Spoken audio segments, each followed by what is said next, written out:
All man wants a healthy life. All man wants golden life. All man wants wealthy life. अच्छा जीवन, health चाहते हैं, धनवान बनना चाहते हैं, सुनहरा जीवन जीना चाहते हैं, लेकिन सज्जनों, they don't know what is the reason of healthy life. वो नहीं जानते कि व्हाट इज रीजन ऑफ सुनहरा जीवन मानी golden life. They don't no.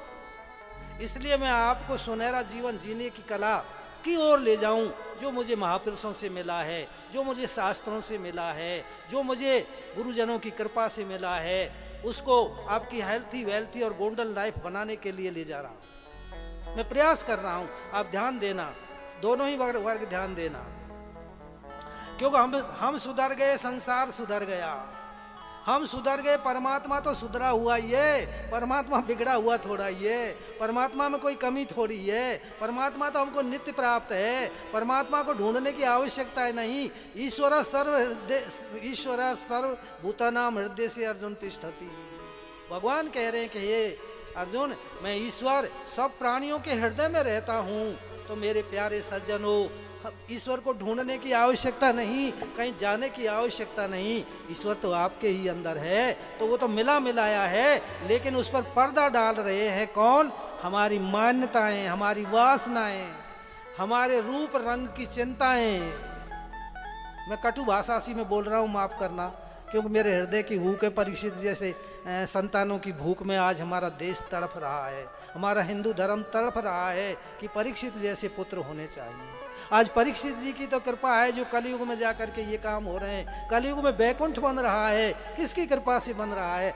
Jairam जी की, परीक्षित जी की कृपा से बन रहा है। पुत्र हो तो ऐसा हो जो अपना और अपने कुल का, खानदान का नाम करे, उज्जवल करे। परिवर्तनी संसारा मृतः को वा न जायते, सह जातो ये न जाते न याति वंश समुन्नतम।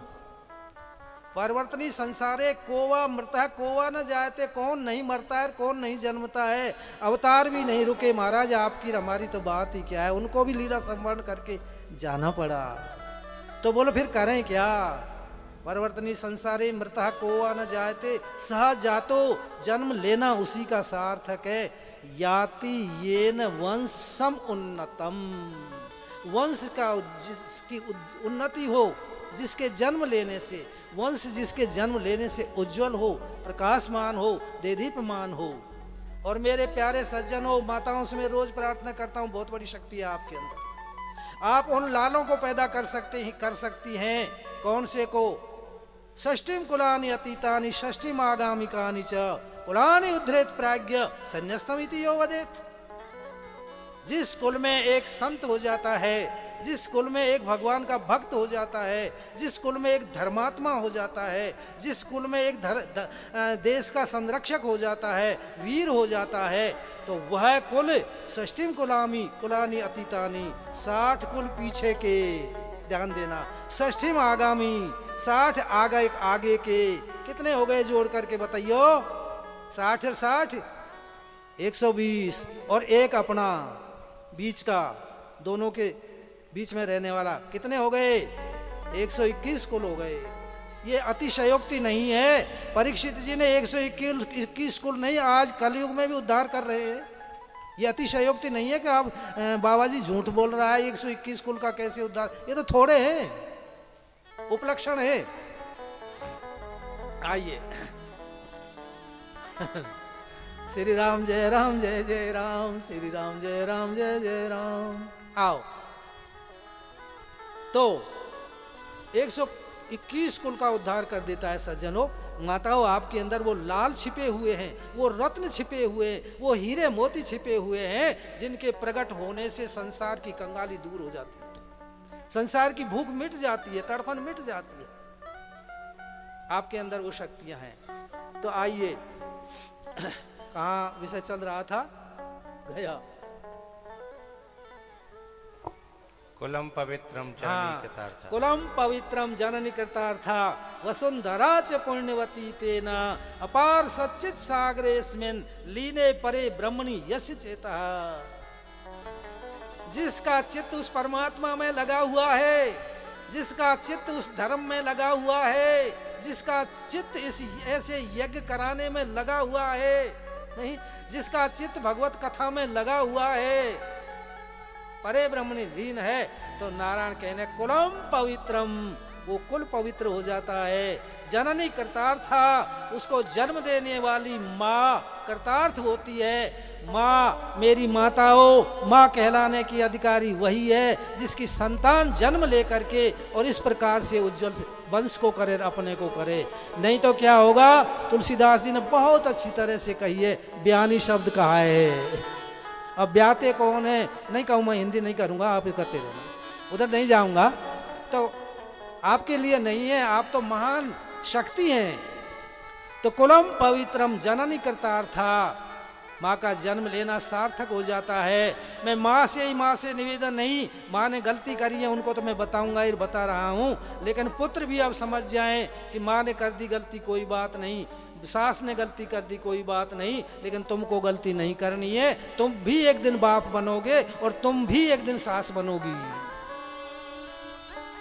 एक घटना मुझे प्रैक्टिकल हुई, इसलिए मेरे हृदय में हुक उठी है कल शाम से। आइए, तो क्यों हो रहा है ऐसा, कुल पवित्र क्यों नहीं होता? वसुंधरा से पुण्यवती, जिस जमीन पर, जिस धरती पर, जिस धरा पर ऐसा व्यक्ति रहता है जो हमने आपको कहा संत, भक्त, धर्मात्मा, ज्ञानी, तेजस्वी, तपस्वी रहता है, वसुंधरा से पुण्यवती, पृथ्वी भी पुण्यवती हो जाती है। पृथ्वी भी अपने आप को भाग्यशाली मानती है। बालापन से हरि भजे जगते रहे उदास, तीरथ हु आशा करे कब आवे हरिदास। बहुत बड़ी शक्ति है आपके अंदर, ये आपकी देन है। आइए, तो माताओं के ऊपर में कर रहा था विचार, तो क्या करती हैं कि बच्चे को भैंस का और गाय का दूध पिलाती हैं। तो भैंसा और बैल ही तो पैदा होंगे, और भैंसा और बैल क्या करते हैं, यज्ञ करते हैं, करते होंगे सर, हवन करते होंगे, भजन करते होंगे, सुख शांति से रहते होंगे, आपस में भैंसा मिल जाए तो। क्या राय है आपकी? मैं गलत तो नहीं बोल रहा हूं, हाथ उठाओ, सही बोल रहा हूं तो। नहीं, वो तो मेरी माताओं भैंसा ही पैदा होंगे और आपका स्वास्थ्य तो बिगड़ेगा ही बिगड़ेगा। आज तक किसी का रहा ही नहीं, लेकिन आपने अपना और संतान का जीवन बिगाड़ दिया। जयराम जी की जीवन बिगाड़ दिया, भैंस का दूध और गाय का दूध पिला कर, और बोतल पीने का उनको अभ्यास हो गया। Practice main make perfect, practice make man perfect. जो अभ्यास किया जाता है वो तो मनुष्य को बहुत कुशल बना देता है महाराज, बड़ा अच्छा खिलाड़ी बना देता है। तो बोतल पीने का अभ्यास तो उसको जन्म से ही हो करा दिया। बोतल, अब बोतल तो पिएगा ही। ये तो रही बोतल की और भैंस के गाय के दूध की बात। और आइए दूसरी ओर फिर चलें, फोन के ऊपर चलें। मैं तो देखता रहता हूँ, भगवान से क्षमा याचना करता हूँ, मुझे भगवान ने इसकी विद्या और कला नहीं सिखाई। मैं तो देखता रहता हूँ,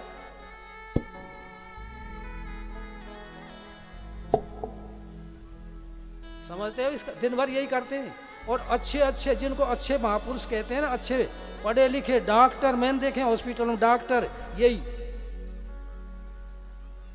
क्या अभ्यास चल रहा है, ये अभ्यास चल रहा है। वो बच्चे क्या सीखते हैं, ससुराल में गई बहू बन करके लड़की, और क्या सीख करके आई है, यही तो अर्थ हुआ। सास कहे तो सीख लिया, ससुर कहे तो सीख लिया, और पति कहे तो सीख लिया। और बेचारे रो में सिर पकड़ पकड़ करके करें क्या? बिल्कुल मैं आंखों देखी बात बता रहा हूं, आंखों देखी दे बता रहा हूं। ये आपको अंगूठा बताते हुए, वो अंगूठा बता। फिर लड़का, पति क्या करता है, देख मान जा, मेरी मान ले, मत बके। वो इसको देखा, क्योंकि उसने अभ्यास ये किया है, वो करता है। और वो क्या करती है, क्यों मानूं, क्या मतलब है मेरे मानने का? यही तो हो रहा है कि नहीं हो रहा? ये का ये हो रहा है। मैं 10-12 दिन से कुटिया से निकला हूं, 10-12 दिन हो गए। उससे पहले मैं आपको एक शिक्षा की बात और बताऊं संतान के विषय में। उससे पहले हम दोनों गुरु चेलान में वार्तालाप हुआ करती थी। ये ब्रह्मचारी जो आपको कथा सुना रहे हैं व्यास गद्दी पे बैठे हैं, गुरु चेलान में बराबर के ऐसी बात हुआ करती थी। तो कोई विषय आता जब ये कहता कि स्वामी जी आप तो बहुत भोले हैं, आप तो बहुत पीछे हैं इस जमाने में। मैंने कहा यार तू कल का छोरा और मुझे पीछे बता रहा है। बोलो मुझे माफ़ करना, अभी आपको समाज का बोध ज़्यादा है। ज़्यादा क्यों? अगर आप समाज में ज़्यादा घूमते हैं, मतलब मैं समाज में जाता नहीं हूँ, मैं वक्रोक्ति कह रहा हूँ। और बोला मैं समाज में ज़्यादा रहता हूँ, इसलिए समाज का मुझे पता है समाज कहाँ पहुँच गया, लेकिन मेरे हृदय में विश्वास नहीं होता कि मेरी जानकारी तो ज़्यादा है मेरी। और दूसरी बात ये कहते हैं कि आप तो राजस्थान में जन्म लिया है ना, तो राजस्थान तो भोले भाले होते हैं राजस्थानी तो। और मैं समझ रहा था कि राजस्थानी तो बहुत तेज होते हैं। वीर राजस्थान में हुआ, महाराणा प्रताप राजस्थान में हुआ, वीरांगनाएं राजस्थान में पैदा हुई, जसवंत सिंह जैसे राजा महाराजा राजस्थान में हुए। बोला राजस्थान तो भोले भाले लोगों का है। मुझे वास्तव में पता लगा कि मैं भोला वाला ही था और मैं समाज से अनभिज्ञ था। ये वास्तविकता बता रहा हूँ, कल के एक प्रकरण के मुझे पता लगा। मैं तो हमारा हम दोनों गुरु चेला क्यों बात करते हैं, इसलिए करते हैं मैं आपको शिक्षा दे दूं। जब तक बच्चा 5 साल का है, मैं उसी अंगूठा पे आऊँगा, अभी मैं भूल नहीं रहा हूँ, आ रहा हूँ। जब तक बच्चा 5 साल का है तो बच्चे का लाड प्यार करना चाहिए आपको, बहुत अच्छी तरह से लाड प्यार करो। और वो बच्चा जो अपनी मनाता है उसको मानो। तो नाजायज नहीं मनाएगा बच्चा, खाने पीने और खेलने की मनाएगा तुमसे। तो बच्चे की 5 साल तक माननी चाहिए आपको और अच्छा लाड प्यार देना चाहिए। 5 साल की यदि आप शिवाजी जैसे और परीक्षित जैसे बेटा और बेटी बनाना चाहते हो तो 10 साल की आयु तक बेटे को अपनी मनवानी चाहिए, बेटे की मत मानना, फिर वो गलत आदत पकड़ने लग जाएगा। 5 साल की आयु के बाद में बेटे से अपनी मनवाइए, अपना सिखाइए उसके लिए मानना। और 10 से 15 साल की आयु तक बेटे के वो संस्कार डालो जिससे बेटा ये मानने लग जाए कि ये मेरे पिता है वास्तव में, और ये मेरी माँ है, और ये मेरा घर है। उसमें अपनत्व के, ममत्व के संस्कार डालो। अच्छी जगह ले जाओ, संतों में ले जाओ, सत्संग होता हो वहाँ ले जाओ, कथा में ले जाओ। लाते हैं हमारे पास छोटे छोटे बच्चों को, लाते कहीं से कहीं आगे सीख गए, आगे बढ़ गए कहीं से कहीं, तो वहाँ ले जाओ 10 से और 15 साल की आयु तक। और 15 साल की आयु के बाद में थोड़ा थोड़ा ध्यान दो, थोड़ा थोड़ा उनके ऊपर वजन डालना शुरू कर दो। वजन डालो और उनको अधिकारी बनाओ। अगर तुम अधिकारी हो, तुम उत्तराधिकारी हो इस संपत्ति के, ऐसे उनको अधिकारी बनाओ और उनसे परामर्श करके तब व्यवहार करो, जिससे वो मान जाएंगे कि हाँ वास्तव में सही है। उनसे परामर्श करके, सलाह सूत करके, और जब व्यवहार को चलाइए, बिल्कुल आप सुखी रहेंगे, बिल्कुल सुखी रहेंगे आप इस तरह से। अच्छा, एक सूत्र और दे दूं, आप समझ तो हो तो 15 साल की बाद में परामर्श तो लो, लेकिन यदि तुम्हारी समझ में गलत आ रही है वो परामर्श, वो कह रहे हैं जो, तो उसको आप राजी से समझा दो, बेटा ऐसी बात नहीं, ऐसी बात है देख। वो कहते हैं नहीं पिताजी ऐसी बात है। अच्छा तू अब के मेरी मान ले, बेटा से कहो आप अब के तू मेरी मान ले, जब तेरे कहने में लाभ होगा तो मैं तेरी मानने लग जाऊंगा, और मैं कह रहा हूँ इसमें लाभ होगा तो तुझे मेरी माननी पड़ेगी। तो जब वो आपका हठ पड़ भी जाते हैं, तो जो लाभ हो यदि उसकी मान लेते और आपको नुकसान हुआ है तो उसको समझाओ, उसकी मानने से आपको लाभ हुआ है तो उसको समझाओ, बेटा देख तेरी मान लेता तो आज हमको ये नुकसान होता, समझा ऐसे। तो वो फिर उसके बाद में उसको शिक्षा मिलेगी।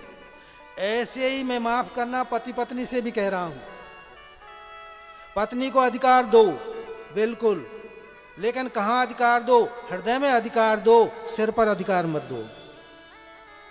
सिर पर अधिकार दे दिया तो बस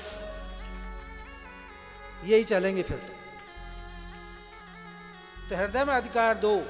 क्यों? यत्र नार्यस्तु पूज्यन्ते रमन्ते तत्र देवता। जिस जगह पर नारियों की पूजा होती है वहाँ देवता रमण करते हैं महाराज, और जहाँ देवता रमण करते हैं वहाँ संत रमण करते हैं। जहाँ संत रमण करते हैं, देवता रमण करते हैं, भगवान विष्णु वहाँ रमण करते हैं। जहाँ भगवान विष्णु रहते हैं वहाँ उनकी पत्नी कौन? लक्ष्मी जी भी रहती हैं। तो आपको लक्ष्मी जी के पीछे दौड़ने की आवश्यकता नहीं, सिद्धांत के पीछे दौड़ो, उनका सम्मान दो। और सम्मान देने का तरीका भी बताऊं मैं आपको बहुत अच्छी तरह। मैं आप में से ही निकला हूं, इसे मुझे पता है। सम्मान देने का तरीका भी उनके लिए क्या है कि सबसे पहले तो उनके लिए ये बात बताओ कि हमारे घर में कोई भी विवाद हो जाए, अब मुझे शिक्षा मिल रही है, कोई भी विवाद हो तो 5 मिनट से ज़्यादा उसे नहीं रखना है। मैं कभी गलती नहीं करूँगा। आप, मैं अपने दर्जे को, अपने हक को नहीं छिनवा रहा हूँ। आप कहो कि मैं कभी गलती नहीं करूँगा, तूने गलती करी होगी तब जा कर के विवाद हुआ है। इसलिए यदि घर में सुख शांति चाहती है तो 5 मिनट के बाद राजीनामा पेश कर दे, हस्ताक्षर करके राजीनामा पेश कर दे। 5 मिनट के बाद में मुझसे गलती हो गई, आइंदा मैं गलती नहीं करूँगी। और 5 मिनट में नहीं करोगे तो 1 घंटा में करोगे, 2 दिन में करोगे, 5 दिन में करोगे, 10 दिन में करोगे।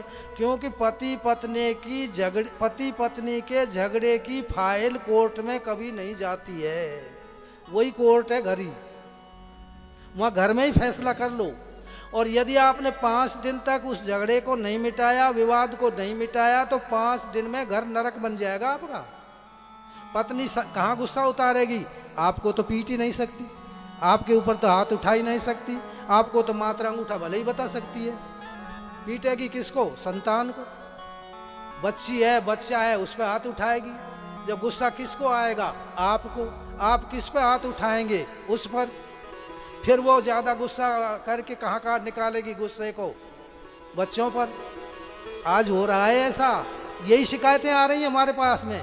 मैंने भी तुम्हारा झगड़ा क्यों है कि ये बच्चे को मारती है? तो बच्चे को मारना तो तुमने सिखाया है, साफ साफ बताऊं, नीम तो तुमने लगाई है, नहीं तो अब भी संभलो।